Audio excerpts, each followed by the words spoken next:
Update 19. What's it really like to be a doctor? A Milwaukee journalist spoke with 36 physicians from around Wisconsin to find out. And Steve Busalacchi's new book is called White Coat Wisdom. It's getting rave reviews. It's been nominated for a major literary award, and Steve Busalacchi is with us right now. Steve, a pleasure. Thanks for being with us today. Thank you, Mark. Doctors are kind of in their own little world, a very private world. They're inaccessible sometimes. What was their reaction when you approached them saying, hey, I really want to know the inside scoop here? It was almost completely universally positive. I had relationships with these people, Mark, so it was easier to do the book with people who trust you. And that's what this book is.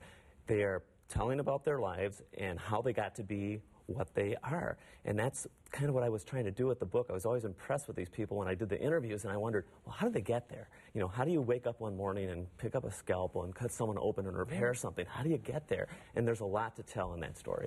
And one thing I was impressed upon with your book was the fact that doctors deal with everybody. They deal with CEOs, they deal with minimum wage workers. It's a wide range of folks they have to deal with. Absolutely. I think you're right on. And that's what makes these people particularly fascinating, because they are all about helping whoever needs the help. And frequently, especially in the ER, it has to be when someone needs the help now. So they have to do this triage sort of thing.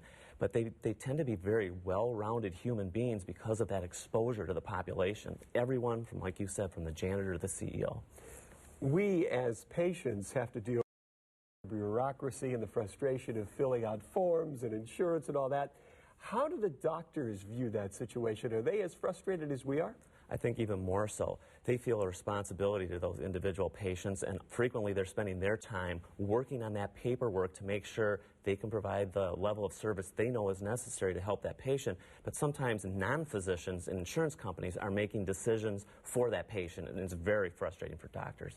You mentioned that the doctors have a very real side you're hoping to portray in this book. And one of the stories I found interesting, you talked to a Madison surgeon who's been known to pass out at the sight of his own blood. Isn't that something? I mean, it was the last thing I would have expected. He just retired recently as chairman of the Department of Surgery, and I was just talking to him yesterday, in fact, at a book signing in Madison. And every time he went in to give blood, he always would try to do it. He never could actually succeed because he would pass out. And I asked him, well, then why in the world would you ever pursue surgery?